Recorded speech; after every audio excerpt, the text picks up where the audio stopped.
pasir halus di dalam paruh kanan dan kiri.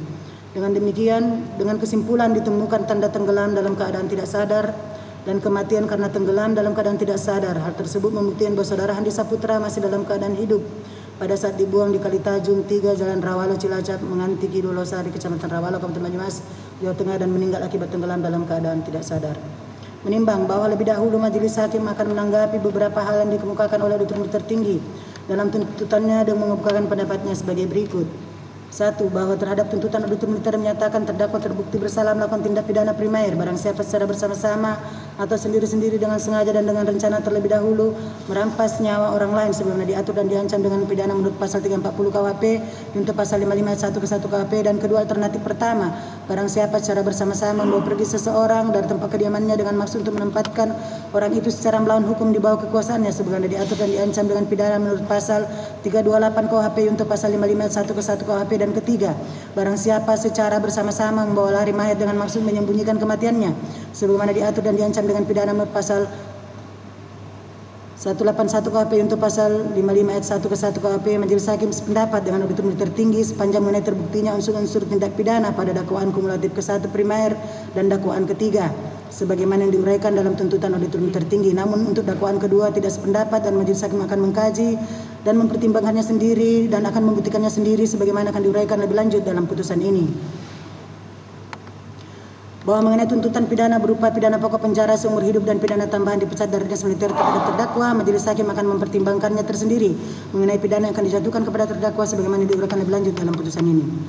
Menimbang bahwa mengenai nota pembelaan atau pledoi oleh penasihat hukum terdakwa pada pokoknya agar menyatakan terdakwa tidak terbukti secara sah dan meyakinkan bersalah, agar menyatakan terdakwa tidak terbukti secara sah dan meyakinkan bersalah melakukan tindak pidana sebagai dakwaan auditor militer tertinggi dan membebaskan atau setidaknya meringankan terdakwa dari semua dakwaan auditor militer tertinggi, majelis hakim akan mempertimbangkannya sekaligus pada saat pembuktian unsur-unsur tindak pidana lebih lanjut sebagaimana dalam putusan ini.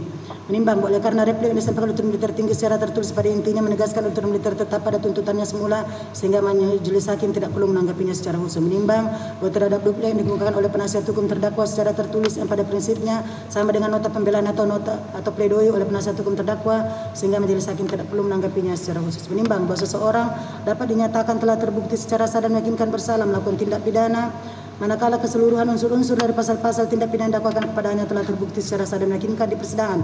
Oleh karenanya majelis hakim akan mempertimbangkan apakah fakta-fakta yuridis tersebut di atas dapat memenuhi unsur-unsur tindak pidana yang dakwakan atas diri terdakwa.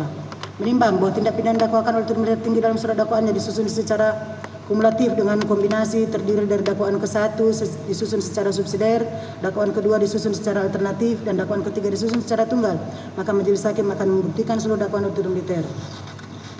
Menimbang bahwa tindak pidana dakwakan oleh auditor militer tinggi dalam dakwaan disusun secara kumulatif dengan kombinasi mengandung unsur-unsur sebagai berikut. Dakwaan ke-1 primer pasal 340 KUHP untuk pasal 551 ke 1 KUHP mengandung unsur-unsur sebagai berikut. Unsur ke-1 barang siapa, unsur kedua dengan sengaja dan dengan rencana terlebih dahulu, unsur ketiga merampas nyawa orang lain, unsur keempat yang dilakukan secara bersama-sama atau sendiri-sendiri. Dakwaan ke-1 subsidiar pasal 338 KUHP untuk pasal 551 ke 1 KUHP mengandung unsur sebagai berikut. Unsur ke-1 barang siapa, unsur kedua dengan sengaja merampas nyawa orang lain, unsur ketiga yang dilakukan secara bersama-sama atau sendiri-sendiri. Dan dakwaan kedua alternatif pertama pasal 328 KUHP untuk pasal 55 ayat 1 ke 1 KUHP mengandung unsur-unsur sebagai berikut. Unsur ke-1 barang siapa, unsur kedua membawa pergi seseorang dari tempat kediamannya atau tempat tinggalnya sementara, unsur ketiga dengan maksud untuk menempatkan orang itu secara melawan hukum di bawah kekuasaannya atau kekuasaan orang lain atau untuk menempatkan dia dalam keadaan sengsara yang dilakukan secara bersama-sama atau sendiri-sendiri. Atau dakwaan kedua alternatif kedua pasal 333 ayat 1 KUHP untuk pasal 55 ayat 1 ke 1 KUHP mengandung unsur-unsur sebagai berikut. Unsur ke-1 barang siapa, unsur kedua dengan sengaja dan melawan hukum merampas kemerdekaan seseorang atau meneruskan perampasan kemerdekaan demikian, unsur ketiga yang dilakukan secara bersama-sama atau sendiri-sendiri. Dan dakwaan ketiga pasal 181 KUHP untuk pasal 55 ayat 1 ke 1 KUHP mengandung unsur sebagai berikut. Unsur ke-1 barang siapa, unsur kedua mengubur, menyembunyikan, membawa lari atau menghilangkan mayat dengan maksud menyembunyikan kematian atau kelahirannya, unsur ketiga yang dilakukan secara bersama-sama atau sendiri-sendiri. Menimbang bahwa selanjutnya majelis hakim akan membuktikan dakwaan ke-1 oleh karena disusun secara subsidiar, maka dakwaan primer terlebih dahulu akan dipertimbangkan. Menimbang bahwa tindak pidana dakwakan oleh auditor militer dalam dakwaan ke-1 primer pasal 340 KUHP untuk pasal 55 ayat 1 ke 1 KUHP mengandung unsur-unsur sebagai berikut. Unsur ke-1 barang siapa, unsur kedua dengan sengaja dan dengan rencana terlebih dahulu, unsur ketiga merampas nyawa orang lain, unsur keempat yang dilakukan secara bersama-sama atau sendiri-sendiri. Menimbang bahwa mengenai unsur ke-1 barang siapa, majelis hakim mengemukakan pendapatnya sebagai berikut. Bahwa yang dimaksud dengan barang siapa adalah sama dengan kata setiap orang, yang berarti siapa saja sebagai subjek hukum yang mampu bertanggung jawab menurut hukum yang berlaku dalam hal ini adalah terdakwa. Yang dimaksud barang siapa adalah warga negara Republik Indonesia yang tunduk pada perundang-undangan RI, dalam hal ini pasal 2, pasal 5, pasal 7 dan pasal 8 KUHP, termasuk juga diri si pelaku atau terdakwa. Menimbang berdasarkan keterangan para saksi di bawah sumpah, keterangan terdakwa serta alat-alat bukti lain diajukan ke persidangan, maka terungkap fakta hukum sebagai berikut.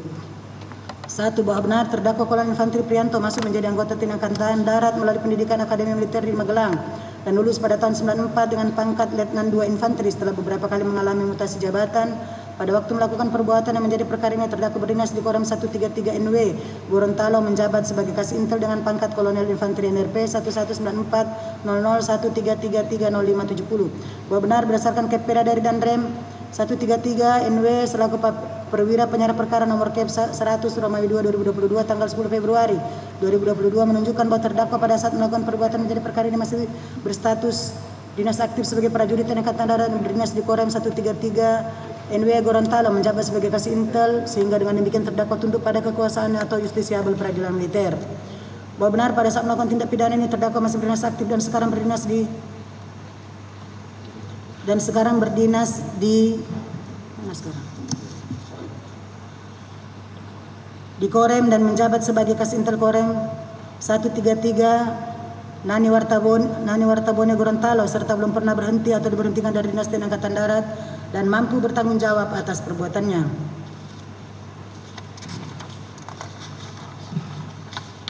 Bahwa benar terdakwa di persidangan bisa menjawab setiap pertanyaan diajukan oleh majelis hakim tinggi, auditor tertinggi, dan pada saat ditanyakan tentang kesehatannya, terdakwa pun menyatakan sehat. Bahwa sesuai pasal 9 Undang-Undang RI nomor 31 tahun 1997 tentang peradilan militer, bahwa pengadilan militer berwenang mengadili tindak pidana dilakukan oleh seseorang yang pada waktu melakukan tindak pidana adalah prajurit, dan menurut pasal 41 ayat 1 huruf A poin 1 Undang-Undang RI nomor 31 tahun 1997 tentang peradilan militer, bahwa pengadilan militer tinggi memeriksa dan memutus perkara pada tingkat pertama perkara pidana yang terdakwa adalah prajurit yang berpangkat mayor ke atas. Dengan demikian majelis hakim berpendapat unsur ke-1 barang siapa telah terpenuhi. Menimbang bahwa mengenai unsur kedua dengan sengaja dan dengan rencana terlebih dahulu, majelis hakim mengemukakan pendapatnya sebagai berikut. Bahwa menurut memori Vantuliting yang dimaksud dengan sengaja atau kesengajaan adalah menghendaki atau menginsafi terjadinya suatu tindakan beserta akibatnya. Ditinjau dari sifatnya, kesengajaan terbagi dolus-molus, yaitu dalam hal seseorang yang melakukan suatu tindakan tidak saja menginsafi bahwa tindakannya itu dilarang undang-undang dan diancam pidana. Clause begrip atau kesengajaan yang tidak mempunyai sifat tertentu, yaitu dalam hal seseorang melakukan suatu tindakan atau tindak pidana tertentu cukuplah jika ia menghendaki tindakannya. Gradasi kesengajaan terdiri dari 3 diantaranya. Gradasi kesengajaan sebagai maksud. Kesengajaan dengan maksud berarti terjadinya suatu tindakan atau akibat adalah betul-betul sebagai perwujudan dari maksud atau tujuan dan pengetahuan dari si pelaku atau petik.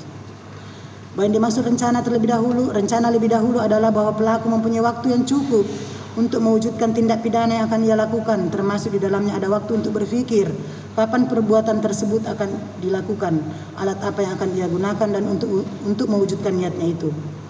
Bahwa menurut SR Sianturi SH dalam bukunya tindak pidana di KUHP berikut uraiannya dalam halaman 489 ketika membahas pasal 340 KUHP menjelaskan bahwa dengan rencana terlebih dahulu dipandang ada jika si penindak dalam suatu waktu yang cukup telah memikirkan serta menimbang-nimbang dan kemudian menentukan waktu, tempat, cara, alat-alat dan lain sebagainya yang akan digunakan untuk pembunuhan tersebut. Apakah ia secara tenang atau emosional pada waktu yang cukup itu untuk memikirkan tidaklah terlalu penting. Yang penting ialah bahwa waktu yang cukup itu tidak dapat dipandang lagi sebagai suatu reaksi yang segera yang mengakibatkan.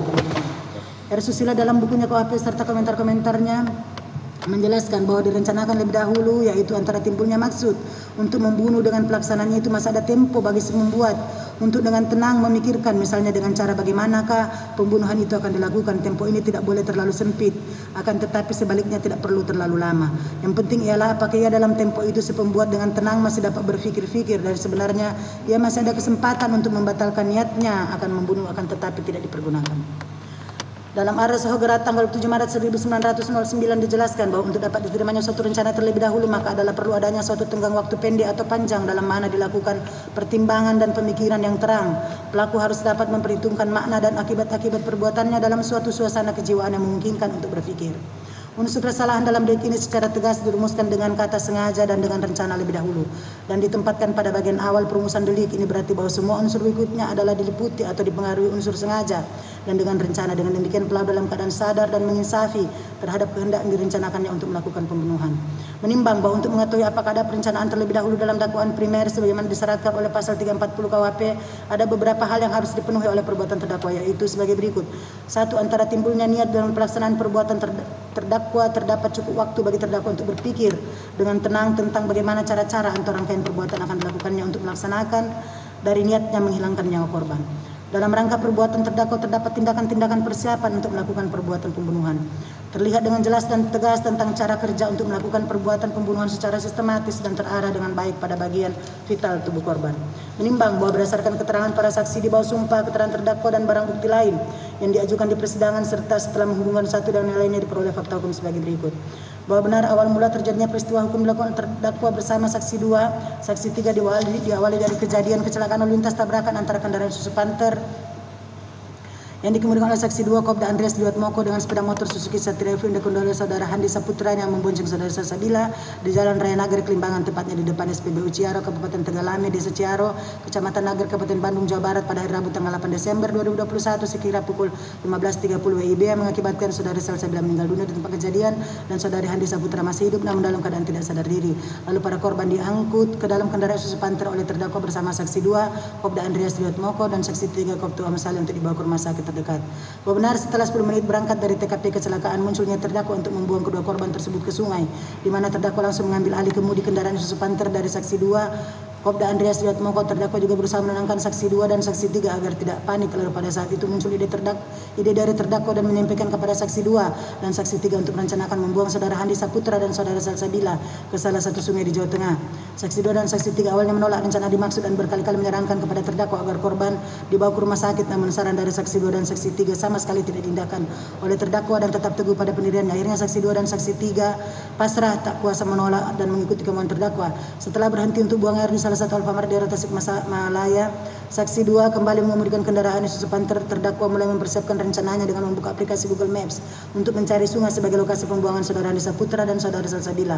Setelah menemukan sungai, terdakwa saksi 2 dan saksi 3 juga memilih sungai yang dalam, besar dan sepi agar saudara Handi Saputra dan saudara Salsabila dapat tenggelam dan hanyut sampai ke muara sungai atau laut agar mayat kedua korban hilang atau dimakan binatang dan tidak dapat ditemukan. Bahwa benar saat dalam perjalanan saksi 3 menyampaikan saran kepada terdakwa agar kedua korban dibawa ke puskesmas atau rumah sakit terdekat, akan tetapi terdakwa menolak dan mengatakan udah ikuti perintah saja. Lagian dia sudah meninggal kok. Lalu saksi 2 berkata izin bantu saya bapak, saya punya anak dan istri. Bahwa benar karena saat itu terdakwa melihat saksi 2 mengemudi dalam kondisi kurang konsentrasi dan badan gemetar berbicara terus sehingga setelah 10 menit perjalanan terdakwa memerintahkan berhenti dan terdakwa mengambil alih kemudi kendaraan Isuzu Panther dan menenangkan saksi 2 dan saksi 3 agar tidak panik dan melanjutkan perjalanan. Benar setelah 1 jam perjalanan kendaraan Isuzu Panther melewati UGD Puskesmas Limbangan, Garut, Jawa Barat. Tetapi terdakwa yang mengemudikan kendaraan Isuzu Panther melewati puskesmas dan tetap melanjutkan perjalanan. Lalu saksi 2 berkata kasihan bapak, anak orang pasti dicari orang tuanya, mending kita balik lagi. Kemudian dijawab oleh terdakwa, kamu diam saja, ikuti perintah saya kita lanjut saja. Tetapi saksi 2 tetap memberikan saran dengan berkata kita balik saja bapak. Kemudian dijawab oleh terdakwa, ikuti perintah saya kita lanjut saja. Kemudian saksi 2 bertanya lagi, mau dibawa kemana bapak? Lalu dijawab terdakwa, kamu jangan cengeng, nanti kita buang saja mayatnya ke sungai setelah sampai Jawa Tengah. Benar saksi 2 tetap memohon agar terdakwa untuk tidak melakukan hal tersebut, membuang saudara Handi Saputra dan saudara Salsabila ke sungai. Tetapi dijawab terdakwa dengan berkata, saya dulu pernah mengebom satu rumah, nggak ketahuan. Saksi 2 Kopda Andreas Dwiatmoko kembali menjawab, izin bapak, saya tidak ingin punya masalah. Yang dijawab oleh terdakwa, kita itu tentara, kamu tidak usah cengeng, tidak usah panik, pokoknya cukup kita bertiga yang tahu. Dan terdakwa saksi 2 dan saksi 3 kembali melanjutkan perjalanan. Benar sekitar pukul 19.00 terdakwa memberhentikan kendaraan di Alfamart Tasikmalaya untuk buang air dan mobil berhenti selama sekitar kurang lebih 10 menit. Baik terdakwa saksi 2 dan saksi 3 tidak ada yang melakukan pengecekan terhadap kondisi saudari Handi Saputra, saudara Salsabila yang berada dalam kendaraan Isuzu Panther. Benar kemudian perjalanan dilanjutkan dengan pergantian pengemudi. Saksi 2 mengambil alih kemudi, terdakwa duduk di samping kiri pengemudi dan saksi 3 tetap berada di jok tengah. Dan ketika sudah masuki wilayah Jawa Tengah, terdakwa menggunakan handphone miliknya membuka aplikasi Google Map untuk mencari sungai terdekat. Dan ketika berhasil menemukan sungai, terdakwa mengatakan coba nanti di depan kita belok ke kanan. Jawab oleh saksi 2 siap. Lalu saksi 2 belok ke kanan dan ternyata jalannya terlalu sempit sehingga dibatalkan, kemudian kembali ke jalan utama ke arah Wangon Banyumas. Bahwa benar saat itu ada keinginan terdakwa untuk membuang saudara Andi Saputra di jembatan Serai yang besar, tapi karena masih banyak warga yang melintas maka niat tersebut diurungkan. Dan saat itu saksi 3 sempat mengatakan itu ada proyek dan ekskavator yang pasti ada yang menjaga. Dijawab oleh terdakwa cari jembatan yang lain, dan kemudian kendaraan Supanter meninggalkan jembatan dengan cara berbalik arah untuk mencari sungai yang lain. Sekitar 10 menit segera pukul 21.00 baru menemui jembatan Kalitajung 3 Jalan Rawalo Cilacap Menganti Kidul Losari Kecamatan Rawalo Kabupaten Banyumas Jawa Tengah. Benar setelah melintas saksi 2 Kopda Andreas Diatmoko berbalik arah darurat sebentar untuk melihat kondisi dasar kali karena dinilai oleh terdakwa masih dangkal dasar kalinya, maka terdakwa memerintahkan kepada saksi 2 untuk menjalankan kendaraan maju sedikit dan akhirnya berhenti di tengah-tengah jembatan yang dasar kalinya dalam. Bahwa benar setelah dekat jembatan yang terbuat dari pagar besi terbentuk bulat panjang yang tingginya 1 meter, sedangkan jarak permukaan air dengan lantai jembatan 10 meter, kendaraan Supanter dipinggirkan dengan mesin dalam keadaan menyala, sedangkan lampu utama dimatikan, hanya lampu senja yang dihidupkan. Lalu terdakwa memerintahkan saksi 2 Kopda Andreas Diatmoko saksi 3 untuk membuang kedua korban ke dalam Kalitajung dari atas jembatan dan mengatakan ayo cepat keluar membantu. Lalu terdakwa keluar dari pintu depan sebelah kiri dan saksi 2 Kopda Andreas Diatmoko keluar melalui pintu sebelah kanan dan saksi 3 tidak turun dan tetap berada dalam kendaraan Supanter.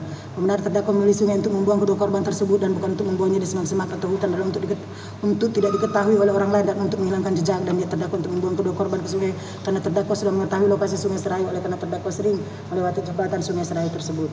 Benarnya terdakwa untuk membuang kedua korban ke sungai muncul 10 menit setelah terjadinya penabrakan yang dilakukan oleh saksi 2 Kopda Andreas Diatmoko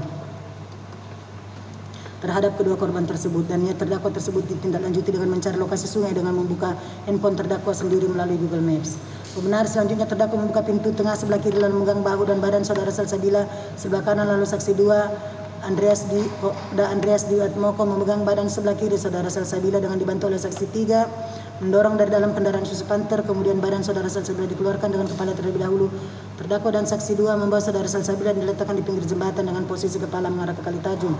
Selanjutnya terdakwa dan saksi 2 mendorong atau melepas saudara Salsabila ke Kalitajung. Saksi 3 juga mendengar suara benda terjatuh ke dalam sungai saat saudara Salsabila dibuang ke Kalitajung. Benar kemudian terdakwa saksi 2 kembali ke kendaraan Supanter. Terdakwa membuka pintu belakang dibuka oleh saksi 2 dan setelah pintu kendaraan Supanter terbuka, terdakwa dan saksi 2 mengangkat saudara Andi Saputra dari dalam kendaraan Supanter dengan cara saksi 2 memegang kaki sebelah kanan kemudian digeser dan memegang bahu tangan sebelah kanan saudara Andi Saputra, sedangkan terdakwa memegang kaki sebelah kiri dan bahu tangan sebelah kiri. Korban dibantu oleh saksi 3 Kopda Ahmad Salim mendorong tubuh saudara Andi Saputra dari dalam kendaraan Supanter, dan terdakwa dan saksi 2 mengangkat tubuh saudara Andi Saputra ke tepi jembatan kemudian meletakkan di pagar jembatan dalam posisi kaki mengarah ke sungai, sedangkan saksi 3 tetap dalam kendaraan Supanter. Benar terdakwa dan saksi 2 kemudian mendorong atau melepas tubuh korban saudara Andi Saputra ke Kalitajung. Saksi 3 mendengar bunyi biur, terdengar suara benda jatuh ke dalam sungai saat saudara Andi Saputra dibuang ke Kalitajung. Setelah itu terdakwa, saksi 2 dan saksi 3 melanjutkan perjalanan menuju Yogyakarta menggunakan kendaraan Supanter yang dikemudikan oleh saksi 3 saudara Koptu Ahmad Soleh.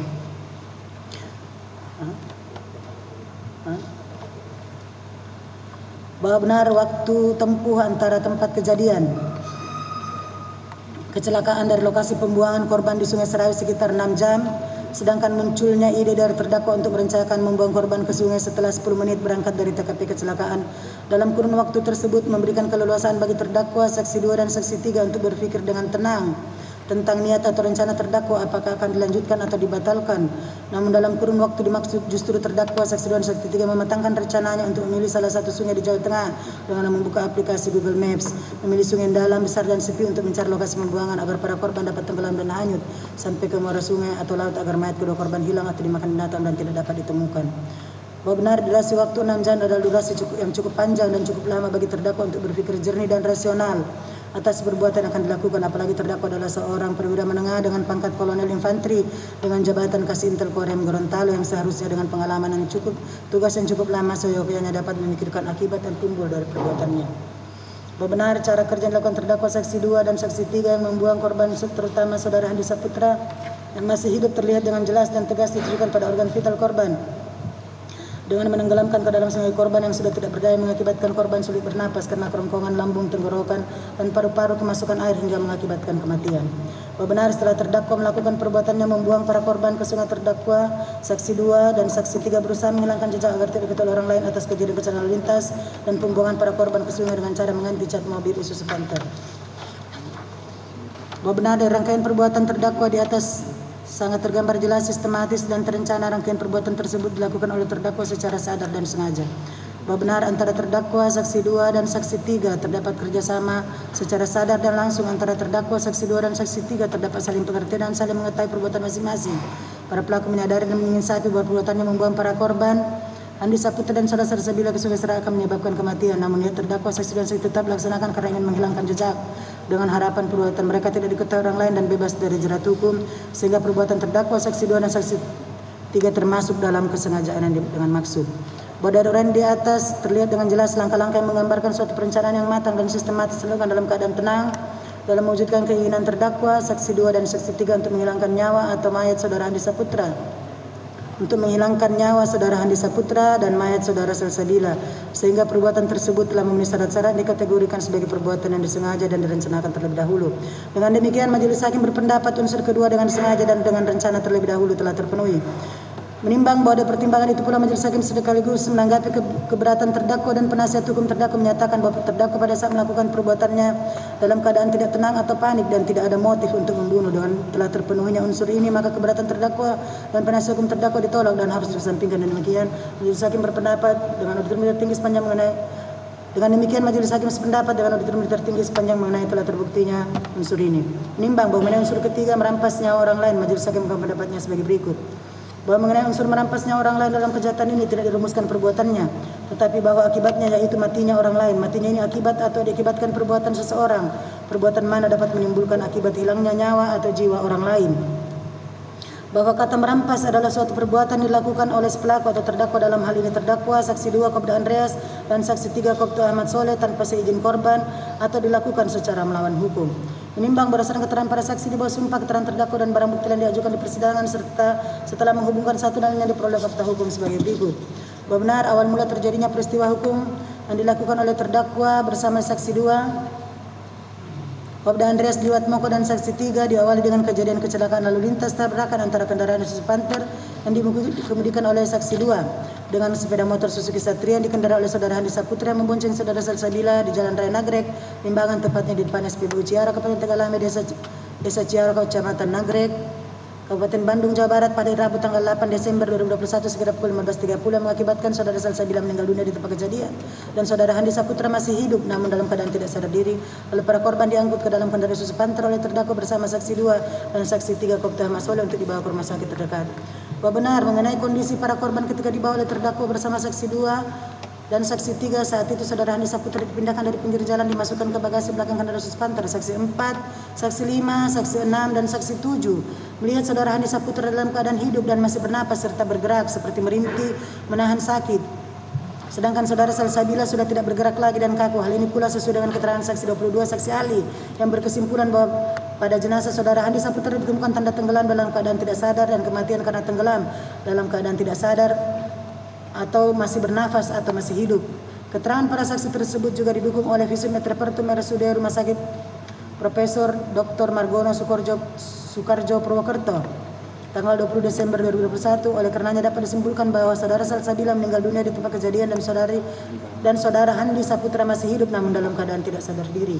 Bahwa benar pada saat terjadi tabrakan terdengar suara benturan yang sangat keras hingga saksi 4 saudara Sohibul Iman, saksi 5, saksi 6 dan saksi 7 yang sedang berada di sekitar Jalan Raya Nagrek, Limbangan mendatangi lokasi tempat kejadian. Bahwa benar kemudian saksi 4 memindahkan sepeda motor Satria FU warna hitam Nopol D 200 PS ke pinggir jalan depan SPBU. Lalu terdakwa, saksi 2 dan saksi 3 turun dari kendaraan Isuzu Panther. Selanjutnya terdakwa, saksi 3 dibantu oleh saksi 5 memindahkan saudara Andi Saputra dari samping kanan depan kendaraan Isuzu Panther ke pinggir jalan. Bahwa benar setelah